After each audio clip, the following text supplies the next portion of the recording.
أعوذ بالله السميع العليم من الشيطان الرجيم.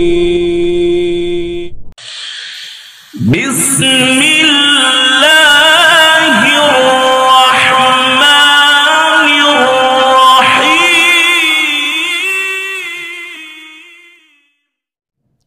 سیدنا ابو ہریرہ رضی اللہ تعالی عنہ بیان کرتے ہیں کہ شراب کو 3 مراحل پر حرام قرار دیا گیا۔ رسول اکرم صلی اللہ علیہ وآلہ وسلم مدینہ طیبہ تشریف لائے تو اہلیان مدینہ اس وقت شراب پیا کرتے تھے، جوا بھی کھیلتے تھے۔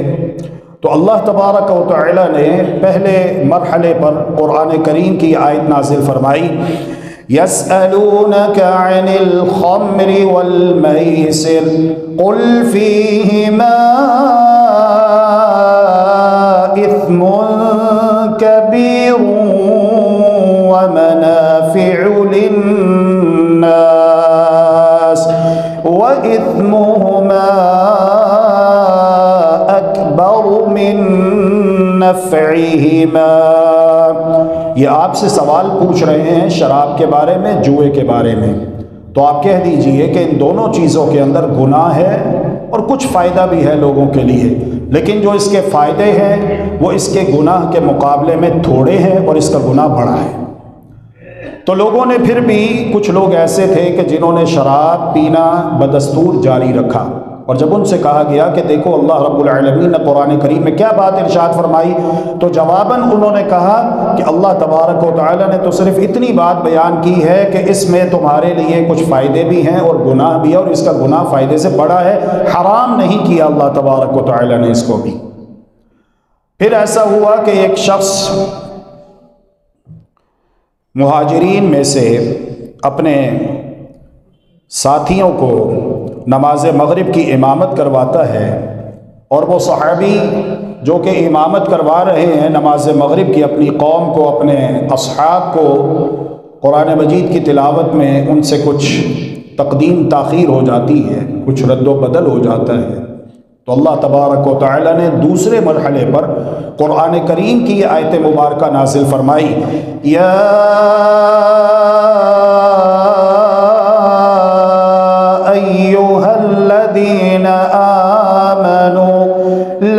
تقربوا الصلاة وأنتم سكارى حتى تعلموا ما تقولون۔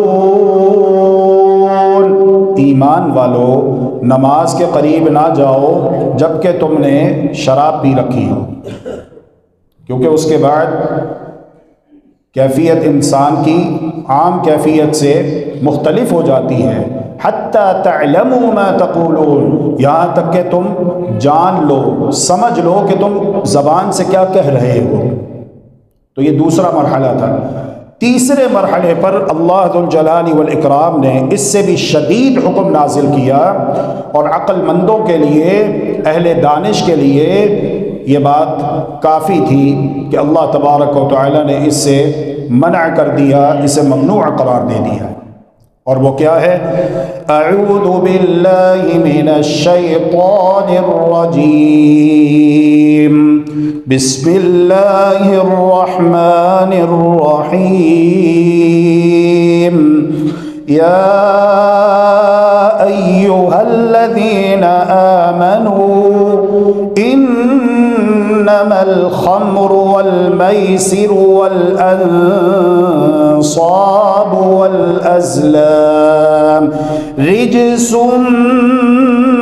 من عمل الشیطان فاجتنبوه لعلكم تفلحون۔ انما يريد الشيطان ان يوقع بينكم العداوة انما يريد الشيطان ان يوقع بينكم العداوة والبغضاء في الخمر والميسر ويصدكم عن ذكر الله وعن الصلاة فهل أنتم منتهون؟ یا ایھا الذین آمنوا، اے ایمان والو، انما الخمر والمیسر، بلا شبہ شراب اور جوا،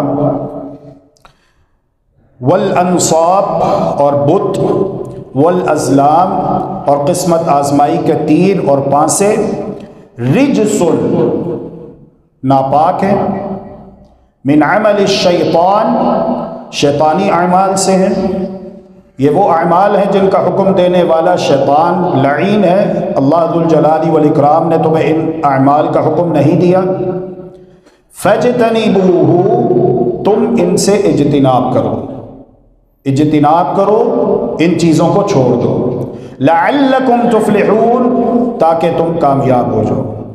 تو یہ چار باتیں اللہ تبارک و تعالی نے شراب کی حرمت کے تیسرے مرحلے پر صراحت کے ساتھ بیان کر کے شراب کو حرام قرار دے دیا۔ پھر جو اگلی آیت ہے یہ صحابہ نے سنی، آپ بھی سن رہے ہیں، اور بھی مقامات پر مساجد میں علماء مشائخ بیان کرتے ہیں، مسلمان سنتے ہیں۔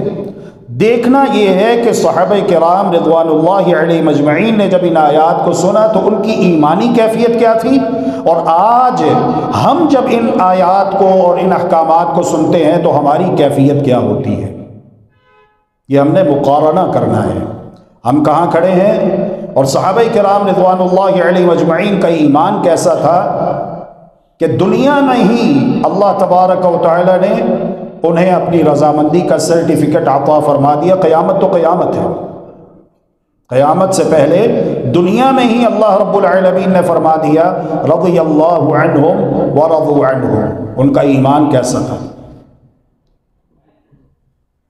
اس سے اگلی آیت میں انما یرید الشیطان، شیطان یہ چاہتا ہے ان یوقع بینکم العداوۃ والبغضاء، کہ ان چیزوں میں تمہیں ملوث کر کے، تمہیں شراب کا رسیہ بنا کر، تمہیں جواری بنا کر، جوئے کی عادت ڈال کر آپس میں لڑائی ہے، اور لڑائیاں ہوتی ہیں، اس دور میں بھی ہوتی تھی، آج کے دور میں بھی ہوتی ہیں، اور ایسی ایسی لڑائیاں ہوتی ہیں کہ الحفیظ والامان، اللہ کا قرآن حق ہے، اللہ کا قرآن سچ ہے۔ انما یرید الشیطان ان یوقع بینکم العداوۃ والبغضاء، شیطان یہ چاہتا ہے کہ ان چیزوں میں، ان ناپاک جرائم اور برے اعمال میں تمہیں ملوث کر کے تمہارے درمیان دشمنیاں ڈالے، تمہارے درمیان نفرتیں پیدا کرے۔ اور یہی نہیں، وَيَصُدَّكُمْ عَنْ ذِكْرِ اللَّهِ، شیطان کی اولین ترجیح اور کوشش ہے کہ وہ تمہیں اللہ کے ذکر سے روک دے، وَعَنِ الصَّلَاةِ، اور نماز سے روک دے۔ فَهَلْ أَنْتُمْ مُنْتَهُونَ، اللہ رب العالمین نے قرآن مجید میں کہا کیا تم باز آ گئے ہو، کیا تم باز آنے کے لیے تیار ہو؟ اب یہ آیات نازل ہوئی، محمد الرسول اللہ صلی اللہ علیہ وآلہ وسلم نے صحابہ کرام رضوان اللہ علیہ مجمعین کو سنائی، اور صحابہ کرام رضوان اللہ علیہ مجمعین نے جب سنا تو فوراً کہا قد انتہینا ربنا، قد انتہینا ربنا، اے ہمارے پروردگار ہم باز آ گئے، ہم باز آ گئے، ہم باز آ گئے۔ پھر اس کے بعد کسی صحابی نے شراب کو ہاتھ نہیں لگایا۔ ایک دو مثالیں ملتی ہیں کہ ان کی بابت جب مشہور ہوا تو محمد الرسول اللہ صلی اللہ علیہ وآلہ وسلم کے پاس انہیں لایا گیا، آپ نے کھجور کی 2 ٹہنیوں کو جمع کر کے 40 کوڑے ان کی پشت پر مارے، وگرنہ عمومی اعتبار سے اگر دیکھا جائے تو صحابہ کرام رضوان اللہ علیہ مجمعین اس سے باز آ گئے تھے۔ یہ تھی ان کی ایمانی کیفیت۔ آج ہم بھی آیات سنتے سناتے ہیں، ہمیں بھی اپنی ایمانی کیفیت کو چیک کرنا چاہیے۔ اللہ ذو الجلال والاکرام ہمیں بھی وہی ایمان نصیب فرمائے جو ایمان صحابہ کرام رضوان اللہ علیہم اجمعین نے پیش کیا۔ اللهم إنك عفو تحب العفو فاعف عنا، اللهم إنك عفو تحب العفو فاعف عنا، إلهنا فاعف عنا، فاعف عنا يا كريم۔